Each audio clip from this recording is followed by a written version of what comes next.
Well, hello and welcome to this, our fourth episode of our 1 Peter series. I'm here with Alan, and together we're going to be reading along with you from 1 Peter chapter 3, verse 1 to verse 12.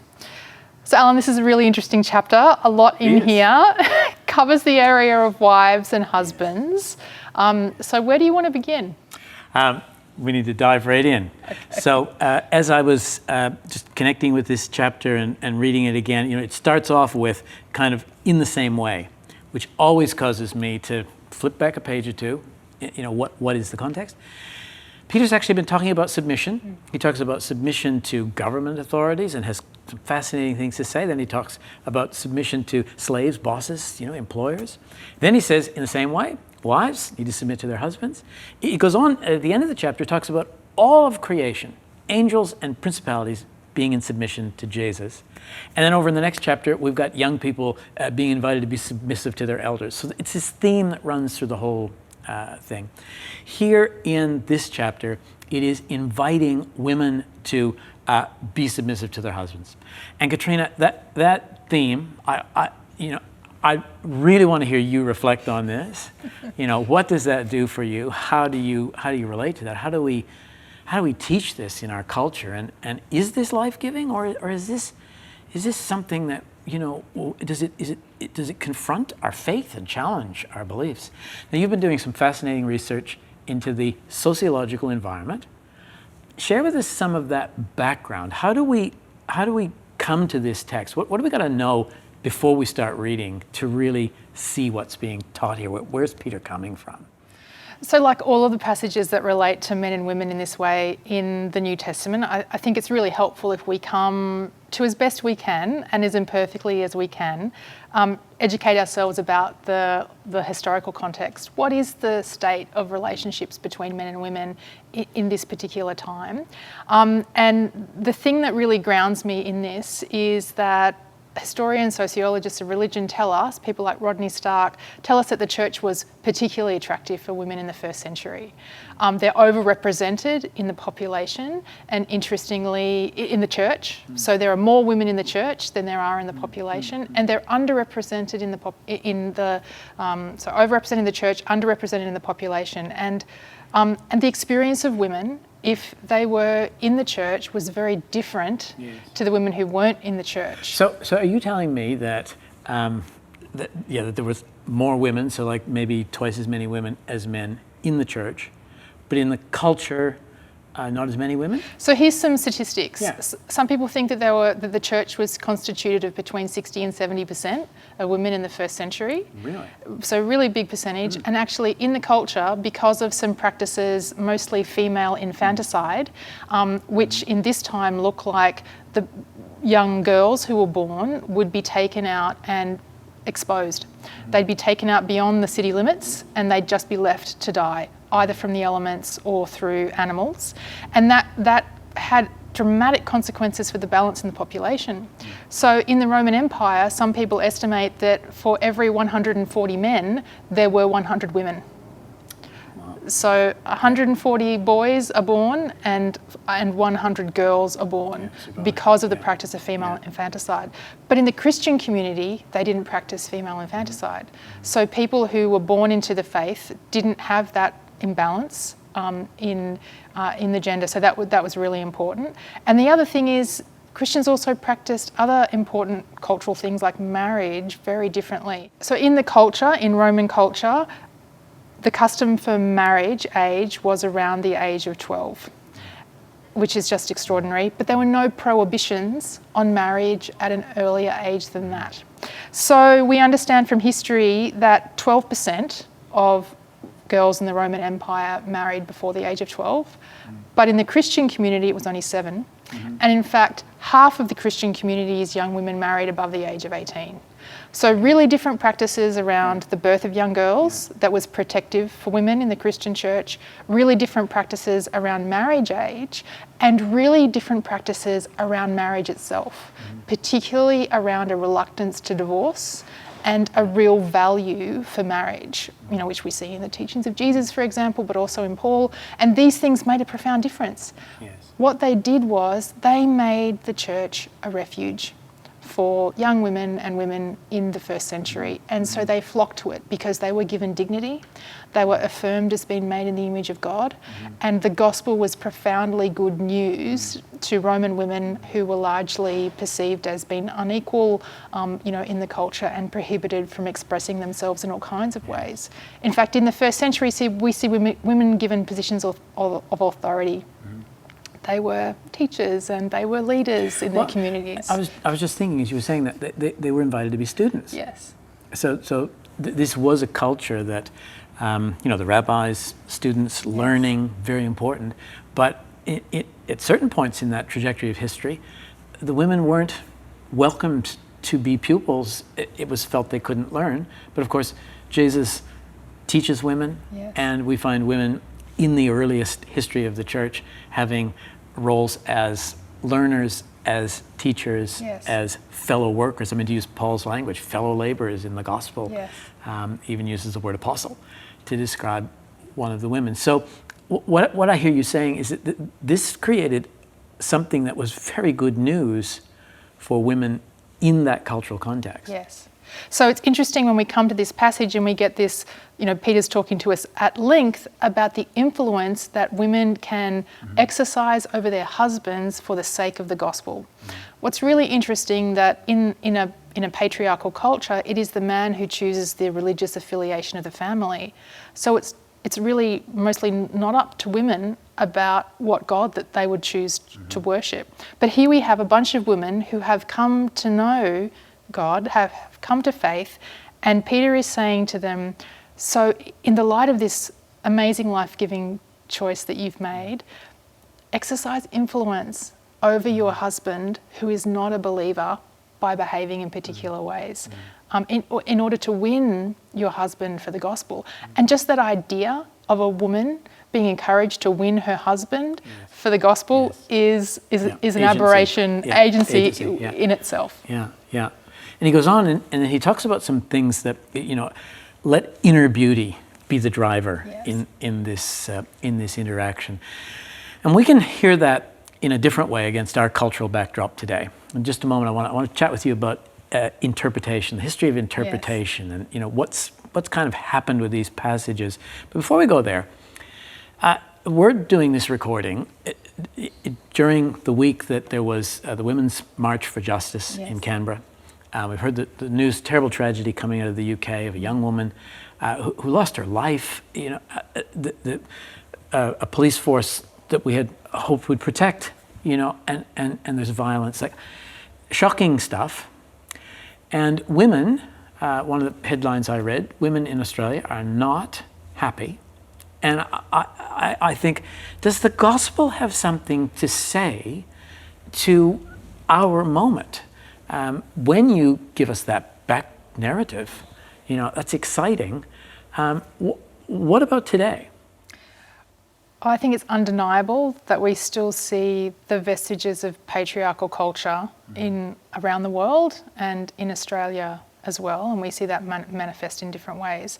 And yet when we hold that vision of a male-dominated culture against Jesus' kingdom vision of a place, whereas Paul says there is no Greek or Jew, nor no male or female, no slave nor free, when we see that the vision of the kingdom is about the eradication of those distinctions, it's centred on our shared humanity in a really profound way where all are equal before the throne of God. Like, that's still a really exciting vision for women, Alan, because our experience is, even in this moment, as much progress as we've made in different ways, we're not at the point of arrival.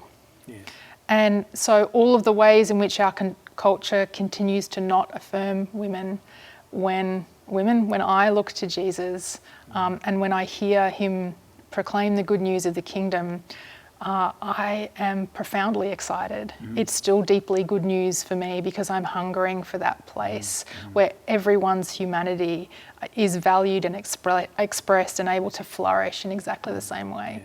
Yes. The flourishing of women and men in a holistic way is a very life-giving vision. Yes.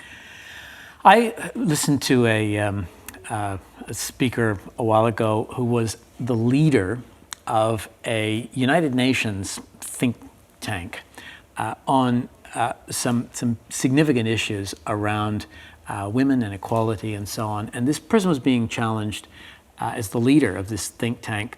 Why don't you have religious people involved? And her answer was terse and critical, in as much as she said that the world religions don't have anything to offer to this conversation. And I sort of reacted to that internally, and then she said Christianity could have been an exception, started out really well, lost its way. And that's all she said, and she went on to other things, because this was not her main focus. But that caused me to think deeply, what do I make of that comment? And this leads us to a conversation about history of interpretation, how we come to these texts. You're describing a first century context in which the gospel had appeal. I know of women who have experienced the environment of the church as something quite different from that first century picture that you're describing. And we know that these texts and others in the Bible are used in various different ways.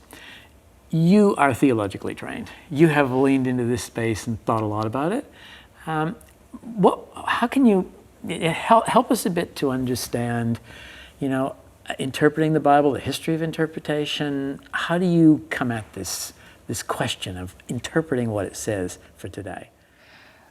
I think there's no denying that the history of interpretation has left a very heavy mark on passages like this, because it's left a very heavy mark on the lives of women. So this and other passages from the New Testament have been used as justifications for what we would all agree are inappropriate uses of male authority, that we have to acknowledge these women, these chapters and verses being used against women to justify violence and coercive control and all kinds of inappropriate behaviour.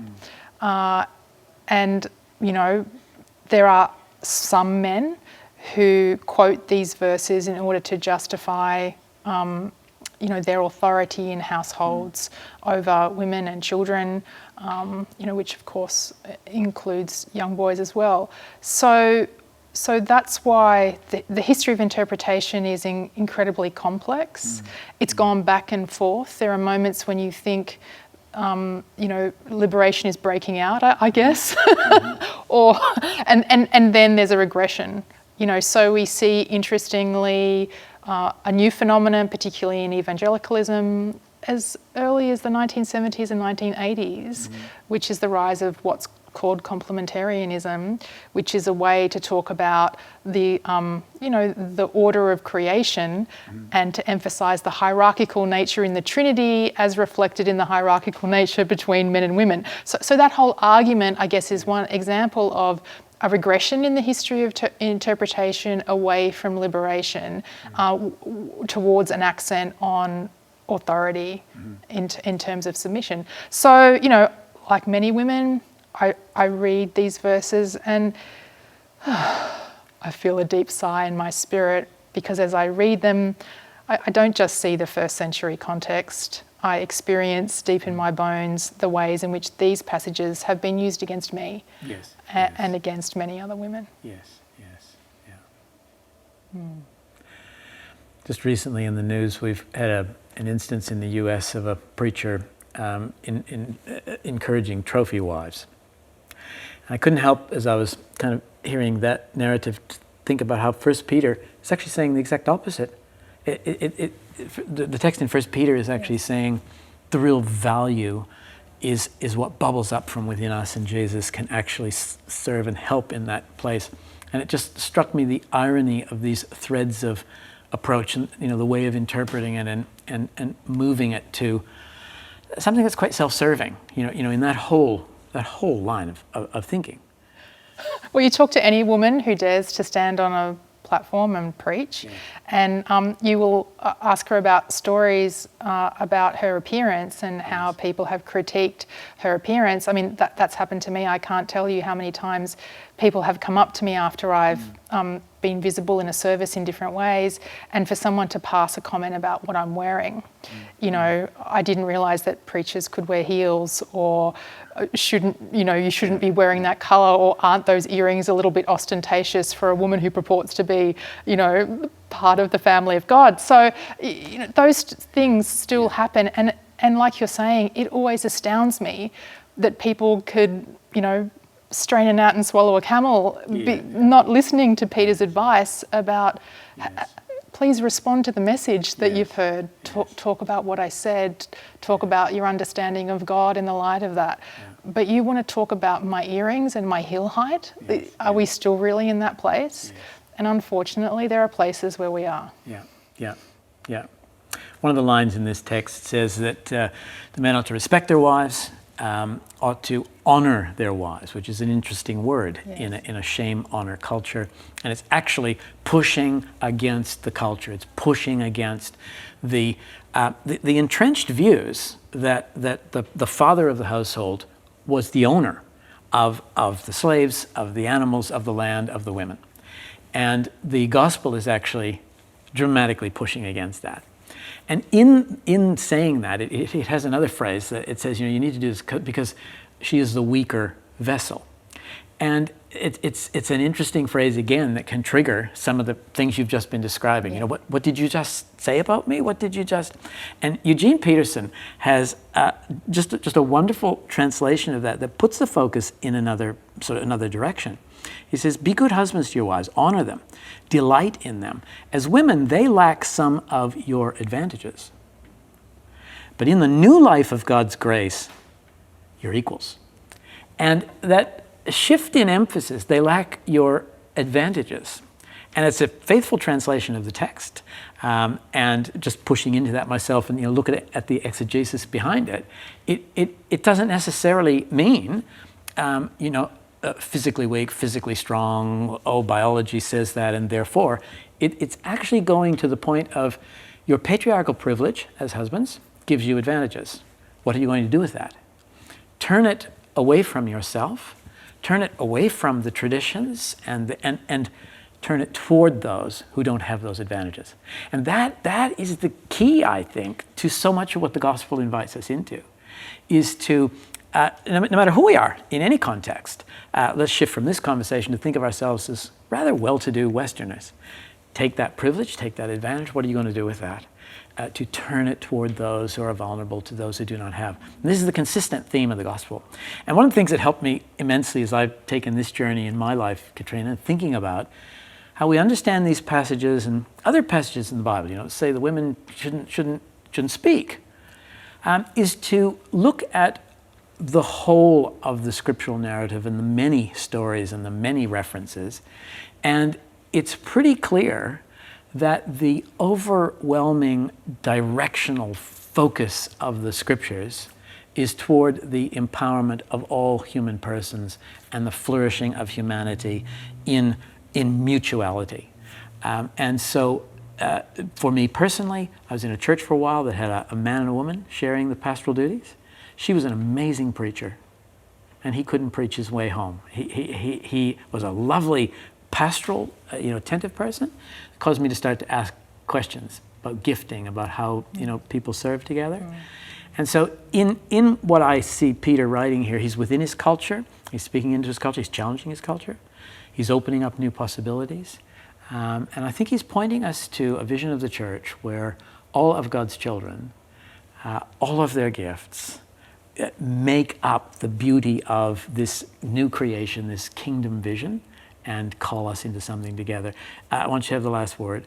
So when you think about all this, what's the good news for New Hope? How do we take 1 Peter chapter 3, which says, as family, live a contrast culture. What's the word to us as followers of Jesus today?